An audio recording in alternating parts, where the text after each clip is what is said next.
Hello friends, આજે આપણે ધોરણ 12માં અંગ્રેજી વિષયમાં યુનિટ 2 કે જેની અંદર રીડ 1 જેનું નામ છે અનફોર્ગેટેબલ વોલ્ટ ડિઝની એના વિશે અભ્યાસ કરીશું. આ સ્ટોરી લખી છે રોય ડિઝનીએ, જે વોલ્ટ ડિઝનીના ભાઈ છે. હવે અનફોર્ગેટેબલ ટાઇટલ આપેલું છે. આ શીર્ષકનો અર્થ થાય અવિસ્મરણીય, ભૂલી ના શકાય તેવું. તો કોને ભૂલી ના શકાય? Walt Disney. વોલ્ટ ડિઝની એક એવા ખ્યાતનામ, એવા વિખ્યાત વ્યક્તિ થઈ ગયા જેમણે જગતમાં ખૂબ જ નામના મેળવી. તમે બધાએ મિકી માઉસ કાર્ટૂન જોયું હશે. મિકી માઉસ કાર્ટૂન બનાવનાર વોલ્ટ ડિઝની હતા. એ સિવાય પણ એમણે ઘણી બધી nature films, cartoons, feature movies બનાવી. ચાલો એક સરસ મજાની સ્ટોરી, જે વોલ્ટ ડિઝનીની લાઈફ સ્ટોરી છે, એમાં જઈએ, એ સફરે જઈએ. ખૂબ જ પ્રેરણાદાયક વાર્તા છે. ધ્યાનથી સાંભળજો, વિડીયોને અંત સુધી જોજો. તમને ઘણું બધું શીખવા મળશે, જાણવા મળશે. હું અહીંયા પેરેગ્રાફમાં 1 બાય 1, લાઇન બાય લાઇન હું ભાષાંતર કરીશ અને એમાંથી એક એક વાક્યમાં કેવા પ્રશ્નો પૂછાઈ શકે એ પણ હું તમને જણાવીશ. તો ચાલો શરૂ કરીએ. My brother Walt is no more. હવે આ વાર્તા લખી છે રોય ડિઝનીએ, એટલે જ્યાં પણ માય, આઈ એવા શબ્દોનો પ્રયોગ થાય ત્યારે આપણે રોય ડિઝની સમજીશું કે જે એમના ભાઈ વોલ્ટ ડિઝની માટે લખે છે. તો માય બ્રધર એટલે મારા બ્રધર, મારા ભાઈ. કોણ? વોલ્ટ. ઇઝ નો મોર. નો મોર એટલે જીવિત નથી. મારા ભાઈ વોલ્ટ જીવિત નથી. યેટ છતાં પણ. His influence. ઇન્ફ્લુઅન્સ એટલે પ્રભાવ. લિંગર્સ લાઇક ટકી રહેલું કે ફેલાયેલું. લિંગર્સ લાઇક એટલે ફેલાયેલું, પથરાયેલું, ટકી રહેલું. Stay. A living presence over the studio. ક્યાં ટકી રહેલું છે? Living presence. એમનો પ્રભાવ એવી રીતે પથરાયેલો કે ટકી રહેલો છે કે જાણે કે તે હયાત હોય.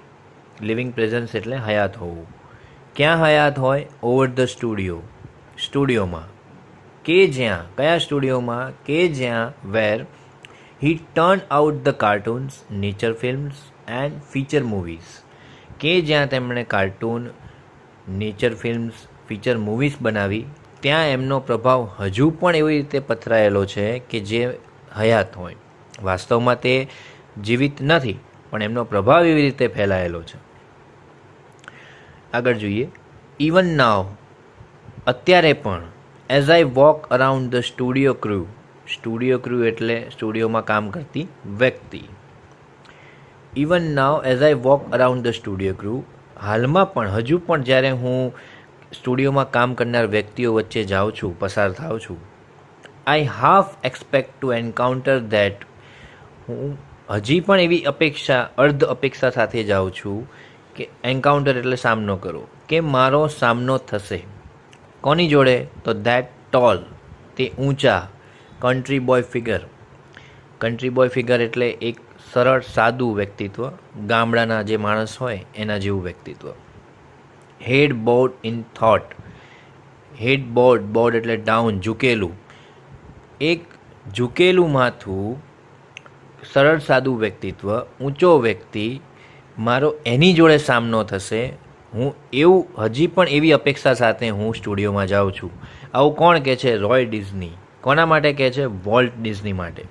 તો આ જે પણ વર્ણન છે, ઊંચા, સરળ સાદું વ્યક્તિત્વ, ગામડાનું વ્યક્તિત્વ, માથું ઝૂકેલું હોય અને સતત વિચારોમાં હોય, એ વોલ્ટ ડિઝની માટે છે.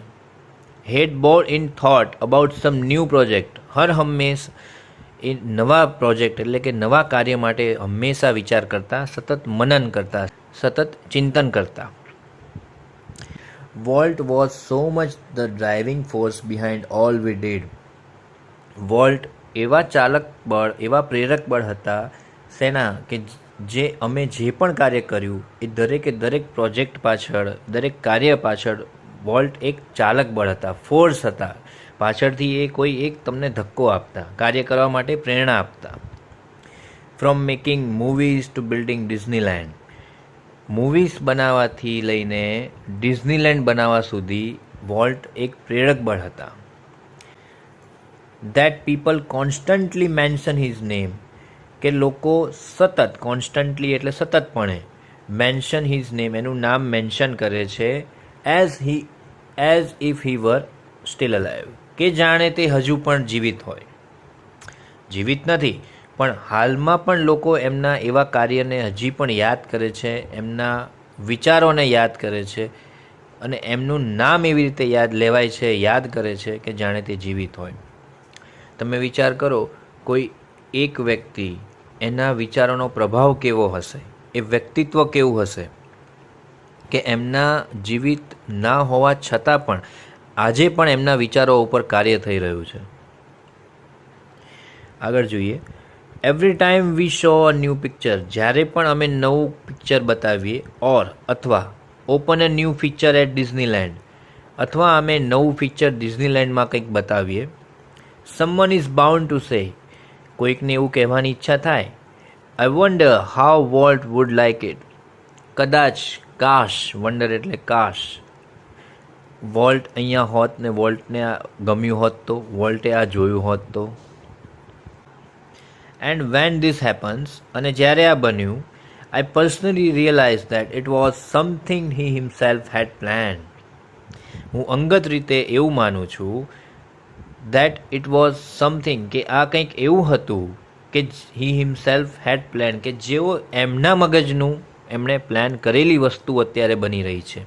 કઈ વસ્તુ? કે અમે જ્યારે પણ આ નવી કોઈ પિક્ચર બતાવીએ, કે અમે નવું ફીચર બતાવીએ, આ દરેકે દરેક વસ્તુ પાછળ એમના જ વિચારો હોય એવું લાગી રહ્યું છે, એમણે જ આ બધું ક્રિએટ કર્યું હોય એવું લાગી રહ્યું છે. હવે જોજો, અહીંયા એડજેક્ટિવનો ઉપયોગ થયો છે, વિશેષણનો.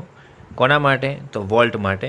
For my imaginative ઇન્ડસ્ટ્રીયસ brother, imaginative એટલે કલ્પનાશીલ, ઇન્ડસ્ટ્રીયસ એટલે ઉદ્યમી, સાહસી વ્યક્તિ, જે કહેવાય ને સતત મહેનતું, સખત મહેનત કરતા હોય તે.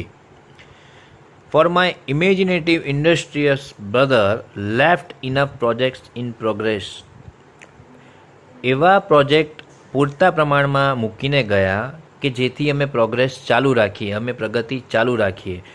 To keep the rest of us busy for many years, એટલા બધા પૂરતા પ્રમાણમાં એ પ્રોજેક્ટ મૂકીને ગયા છે, એટલા એમના વિચારો સખત ઉમદા હતા કે અમે વર્ષો સુધી એ વિચારો ઉપર કામ કરીએ તો પણ અમારે એ કામ ખૂટે એમ નથી, તો પણ એ પ્રોજેક્ટ પૂરતા પ્રમાણમાં છે, ખૂટે એમ નથી એમ. હવે અહીંયા તમને એક વાક્યમાં પ્રશ્ન આવી શકે કે what are the adjective used four Walt Disney? તો તમે લખી શકો, Walt Disney was imaginative and ઇન્ડસ્ટ્રીયસ, તેઓ કલ્પનાશીલ હતા, ઇન્ડસ્ટ્રીયસ એટલે ઉદ્યમી હતા, સાહસી હતા. બરાબર. આગળ જોઈએ. Walt was a complex man, complex એટલે જટિલ, વોલ્ટ જટિલ વ્યક્તિ હતા, જલ્દીથી તમને સમજમાં આવે એવા વ્યક્તિ નહોતા. ટુ ધ રાઇટર્સ, હવે અહીંયા એ બતાવે છે, રોય ડિઝની એવું બતાવે છે કે તેઓ રાઇટર્સ, પ્રોડ્યુસર ને એનિમેટર્સ માટે કેવા હતા, મતલબ વોલ્ટ ડિઝની એમના માટે કેવા હતા, તો કોના માટે? તો રાઇટર, પ્રોડ્યુસર ને એનિમેટર્સ માટે. બરાબર. To the writers, producer and animators who worked with him, કે જેઓએ તેમની સાથે કામ કર્યું છે. રાઇટર્સ એટલે લેખકો, પ્રોડ્યુસર એટલે નિર્માતા, કે જેઓ પિક્ચર બનાવતા હોય તે, and animators who worked with him, કે જેઓએ તેમની સાથે કામ કર્યું છે, તેમના માટે વોલ્ટ કેવા હતા? તો કે he was a genius, genius એટલે ખૂબ જ હોશિયાર વ્યક્તિ. હુ હેડ એન એક્સ્ટ્રા ઓર્ડિનરી, કે જેની પાસે એક્સ્ટ્રા ઓર્ડિનરી એટલે અસાધારણ, ઓર્ડિનરી એટલે સાધારણ, એક્સ્ટ્રા ઓર્ડિનરી એટલે અસાધારણ ability to add an extra stroke of imagination. એમની પાસે એટલે કે વોલ્ટ ડિઝની પાસે એવી ક્ષમતા હતી, એબિલિટી એટલે ક્ષમતા, to add an extra stroke of imagination, કે એ એક જે વિચારવાની જે આપણી ક્ષમતા છે, વિચાર શક્તિ, જે આપણી કલ્પના શક્તિ છે, એમાં એક નવું એલિમેન્ટ, નવું તત્વ ઊભું કરી શકે એવી એમનામાં એક ક્ષમતા હતી. ટુ એની સ્ટોરી ઓર આઈડિયા, ગમે તે સ્ટોરી નિર્માતા, એનિમેટર્સ કે કોઈ પણ એમની પાસે જાય કોઈ પણ સ્ટોરી લઈને, એમની વોલ્ટ ડિઝની પાસે એવી ક્ષમતા હતી કે તેઓ કંઈક અલગ રીતે વિચારતા અને કંઈક નવું તત્વ એમાં ઉમેરતા, કંઈક નવું જ્ઞાન આપવાની કોશિશ કરતા, કંઈક નવું ઉમેરતા. આ જે સ્ટોરી લઈને જાય એ તો ખરું જ, પણ એમાં કંઈક એવું આપતા કે જેમ એ વસ્તુ તેમને અસાધારણ વ્યક્તિ બનાવતું. બરાબર. To the millions of people, હવે અહીંયા મિલિયન્સ ઓફ પીપલ, મિલિયન એટલે 1 મિલિયન એટલે 10 લાખ, મિલિયન્સ એટલે લાખો. તો લાખો લોકો માટે વોલ્ટ કેવા હતા? Two the millions of people who watch his TV show, જેઓ તેમનો ટીવી શો જોતા, જે તેમનું કાર્ટૂન ને વગેરે એનિમેટેડ પિક્ચર, ફીચર્સ મૂવી ને એ બધું જોતા હતા, એમના માટે વોલ્ટ કેવા હતા? તો કે he was a warm kindly personality. Warm એટલે હૂંફાળું, કાઇન્ડલી પર્સનાલિટી એટલે દયાળુ વ્યક્તિત્વ.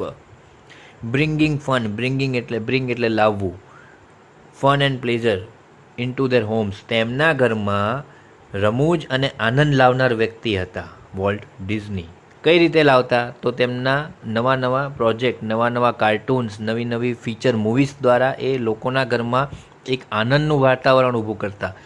તમે મિકી માઉસ જોવો એટલે તમને આનંદ આવે, તમારું મગજ ફ્રેશ થઈ જાય, તમને ફન અને આનંદનો અનુભવ થાય. બરાબર. ટુ ધ બેન્કર્સ, હવે અહીંયા બેન્કર્સની વાત છે. બેન્કર્સ એટલે જે તેમને લોન આપતા, જે કાર્ટૂન બનાવવા માટે પૈસા આપતા. બરાબર. એમના માટે વોલ્ટ કેવા હતા? તો કે to the bankers who financed us. Finance એટલે લોન આપવી, ફાઇનાન્સ કરવું. બરાબર. To the bankers who finance us એટલે અમને. એટલે અમને એટલે કોને? રોય અને વોલ્ટ, બંને ભાઈ છે ને, એટલે બંને ભાઈઓની વાત છે અહીંયા. રોય એમ કહે છે કે મને અને વોલ્ટને લોન આપતા એવા બેન્કર્સ, એમના માટે વોલ્ટ કેવા હતા? I am sure he seems like a wild man. હવે વાઇલ્ડ મેન એટલે જંગલી, પણ આપણે અહીંયા વાઇલ્ડ મેનનો કઈ રીતે અર્થ લઈશું? I am sure he seems like a wild man. Wild man એટલે જંગલી માણસ. Hell bent for bankruptcy, hell bent એટલે અડગ, દૃઢ નિશ્ચય. તો બેન્કર્સ માટે એવા હતા દૃઢ નિશ્ચય, એટલે કે એક પ્રકારે જંગલી, કે જે કરવું એ કરવું જ. એમના મગજમાં કોઈ વાત આવે, કોઈ નવો પ્રોજેક્ટ આવે તો એમાં ગમે એટલા પૈસા થાય, ગમે એટલો નાણાંનો ખર્ચ થાય, ગમે એટલી લોન લેવી પડે, પણ એ વસ્તુ એ કરીને જ રહેતા. તો બેન્કર્સ માટે વોલ્ટ એ પ્રકારના વ્યક્તિ હતા. ટુ મી એટલે રોય. હવે ફાઇનલી રોય ડિઝની એમના ભાઈ વોલ્ટ માટે કહે છે કે રોય માટે વોલ્ટ કેવા હતા?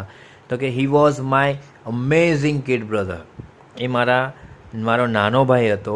Full of impractical. ઇમ્પ્રેક્ટિકલ એટલે અવિશ્વસનીય, અવાસ્તવિક, કે જે માનવામાં આવે એવા ન હોય. ઇમ્પ્રેક્ટિકલ ડ્રીમ્સ, અવાસ્તવિક સપનાઓ. That he made come true, કે જે રિયલમાં વાસ્તવિક લાગતા નહોતા, તેમ છતાં એણે મેળવ્યા, તેમ છતાં એણે સાચા કર્યા. કેવા સપના? ઇમ્પ્રેક્ટિકલ. હવે અહીંયા શોર્ટ ક્વેશ્ચન આવી શકે. કઈ રીતે? તો how was Walt for the writers, producer and animators. Walt writers, producer અને એનિમેટર્સ માટે કેવા હતા? તો તમે લખી શકો genius. He was genius for him, for them. પછી એવું પણ પૂછી શકે to the millions of people માટે.